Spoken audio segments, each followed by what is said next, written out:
Students we will talk about past tense. Past tense में हमने दो टेंसेस पढ़ लिए हैं, एक है पास्ट कंटिन्यूअस और एक है सिंपल पास्ट टेंस। फिर से दोनों में आपको जब भी कोई टेंस बोल रहे हैं सिर्फ इतना समझना जरूरी है कि हम ये टेंस क्यों बोलते हैं। ओके, हम ये सिचुएशन के हिसाब से बोलते हैं। पास्ट कंटिन्यूअस टेंस का मतलब है कि जिस समय की हम बात कर रहे हैं उस समय में जो हो रहा था, तब जब हम जिस समय की बात करें वो पर्टिकुलर टाइम पे जो भी चीजें चल रही थी उसके लिए हम पास्ट कंटिन्यूअस यूज करते हैं। और सिंपल पास्ट टेंस का मतलब है आपकी पास्ट टेंस की रेगुलर हैबिट के लिए। ओके, आप क्या करते थे, आप क्या करते थे, तो उसके लिए हम सिंपल पास्ट टेंस यूज करते हैं। कंटिन्यूअस की बात करेंगे, पास्ट कंटिन्यूअस के फिर से हेल्पिंग वर्ब दो। पास्ट कंटिन्यूअस के हेल्पिंग वर्ब कितने हैं? दो है, एक है वाज और एक है वर। ओके, आप इस तरह से उसको डिस्ट्रीब्यूट कर सकते हैं कि जो आर के सब्जेक्ट है वो ही वर के सब्जेक्ट है और बाकी सब सब्जेक्ट वाज के साथ लगते हैं singular. Okay, I, he, she, it, नहीं। अब हम बात करेंगे वही वाला एग्जाम्पल हम लेंगे कि क्या उस समय, जिस समय की हम बात करें कि क्या उस समय तुम अजीबोगरीब आवाजें सुन रहे थे। ओके, अब यू की बात करेंगे क्योंकि हम तुम की बात कर रहे हैं, तो यू के साथ पास्ट टेंस में। अब आपको एक और चीज मैं आपको बता देना चाहती हूँ कि जब आप कोई भी सेंटेंस बोलते हैं, ओके, इसमें दोनों में बहुत फर्क है कि आप एक सेंटेंस बोल रहे हैं और जितने भी हेल्पिंग वर्ब है उसमें से आप छाट के एक पर्टिकुलर सेंटेंस के लिए यूज करें इसमें। और आप अगर प्रेजेंट की बात कर रहे हैं कि पास्ट की बात कर रहे हैं, ओके, आपको जब आप पास्ट की सेंटेंस की बात करें तो आपको प्रेजेंट के कोई भी हेल्पिंग वर्ब के बारे में नहीं सोचना है। कितना इजी है समझना। आप अगर सारे हेल्पिंग वर्ब प्रेजेंट, पास्ट और फ्यूचर सब हेल्पिंग वर्ब में से अगर एक हेल्पिंग वर्ब ढूंढ के निकालना चाहोगे तो बहुत मुश्किल है, लेकिन इतना आसान हो जाएगा कि क्योंकि हम सेंटेंस पास्ट टेंस में बोल रहे हैं तो आपको प्रेजेंट और फ्यूचर के हेल्पिंग वर्ब के बारे में सोचना ही नहीं है। सिर्फ पास्ट टेंस के कौन सा हेल्पिंग वर्ब के साथ वर्ब का कौन सा फॉर्म लगेगा उतना ही डिसाइड करेंगे हम, तो ज्यादा इजी हो जाता है हमारे लिए सेंटेंसेस बोलना। ओके, पास्ट कंटिन्यूअस के दो ही हेल्पिंग वर्ब है, was और were। क्योंकि हम you के बारे में बात करें, we are talking about you, for you the helping verb is were not was। okay, because you को हमेशा याद रखना है, you को as a plural, okay, as a plural उसको ट्रीट करना है कि भाई ये प्लूरल है, इसलिए इसके साथ हमेशा प्लूरल के ही हेल्पिंग वर्ब्स लगते हैं। तो वर, ओके, वर लगता है उसके साथ, वॉज नहीं लगता है। ओके, सो क्योंकि हम क्वेश्चन पूछ रहे हैं तो क्या पहले आएगा? वर पहले आएगा। ओके, वर यू हियरिंग, क्या है? Were you hearing. जैसे ही आपको एक्शन पता चलता है कि वर्ब क्या है, आपने उसके 5 फॉर्म्स पहले ही सोच लेना है। ओके, जैसे कि हियर है, यहाँ पे हियर एक्शन है या वर्ब है। ओके, हियर, सेकेंड फॉर्म है हर्ड, थर्ड फॉर्म भी है हर्ड, ओके, फोर्थ फॉर्म है हियरिंग एंड फिफ्थ फॉर्म है हियर्स।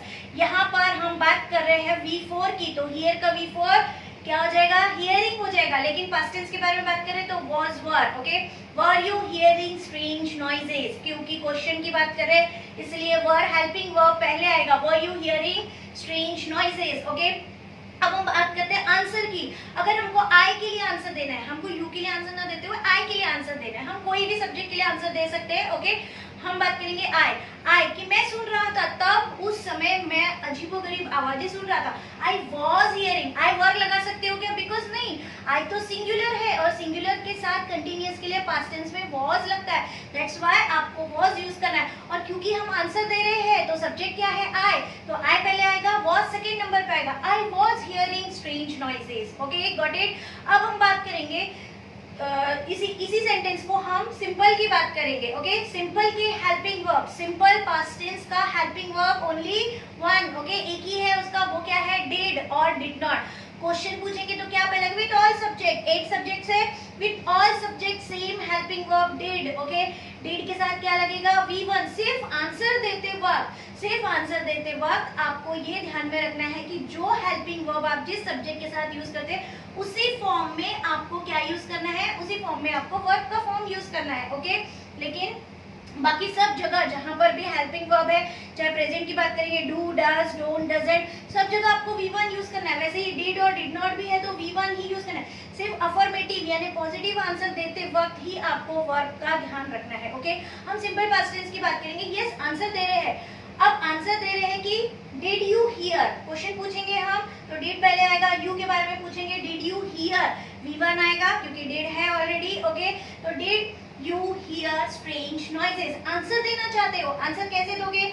आंसर दोगे आप सब्जेक्ट प्लस वर्ब का वो वाला फॉर्म जो कि हेल्पिंग वर्ब का है। हेल्पिंग वर्ब है डिड, डिड का फॉर्म है V2, इसलिए वर्ब भी कौन से फॉर्म में आएगा? V2 में आएगा। यस आई हर्ड, क्या क्या बोलोगे आप? Yes I heard strange noises. अब और एक तरीके से आंसर दे सकते हो, अगर आपको हर्ड नहीं बोला, yes I did, got it, हम पास्ट टेंस की बात करेंगे, यस आई डिड, ये भी चलेगा। और अगर आप उसके साथ वर्ब भी बोलना चाहते हो तो आपको डिड के साथ कौन सा वर्ब का फॉर्म लगाना पड़ेगा? V1 लगाना पड़ेगा। अगर हेल्पिंग वर्ब नहीं है तो वर्ब का वो वाला फॉर्म जो हेल्पिंग वर्ब, लेकिन हेल्पिंग वर्ब है तो आपको V1 ही यूज करना है। यस आई डिड हियर या फिर आई डिड, ओके, यस या फिर आप डायरेक्टली आंसर का फॉर्म, वर्ब का फॉर्म यूज करो, यस आई हर्ड, ओके। अब क्वेश्चन पूछेंगे, ओके, यहाँ पर हम पास्ट कंटिन्यूअस के लिए निगेटिव क्वेश्चन पूछेंगे, ओके।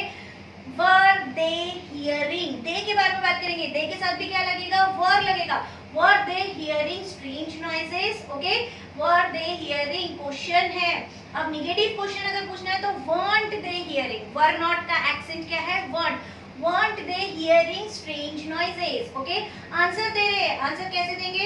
कोई भी सब्जेक्ट आप यूज कर सकते हो, बट हेल्पिंग वर्ब का ध्यान रखना है। अगर हम शी के बारे में आंसर दे रहे, निगेटिव आंसर दे रहे, शी वाज़न्ट, शी के साथ वांट लगेगा नहीं, बिकॉज शी तो सिंगुलर है, उसके साथ क्या लगेगा? Was not, okay. She wasn't hearing strange noises. बात करेंगे सिंपल की, ओके। क्वेश्चन पूछ रहे, निगेटिव क्वेश्चन पूछ रहे, हेल्पिंग वर्ब पहले आएगा, डिडंट शी हियर, क्या आएगा? Didn't she here strange noises, okay.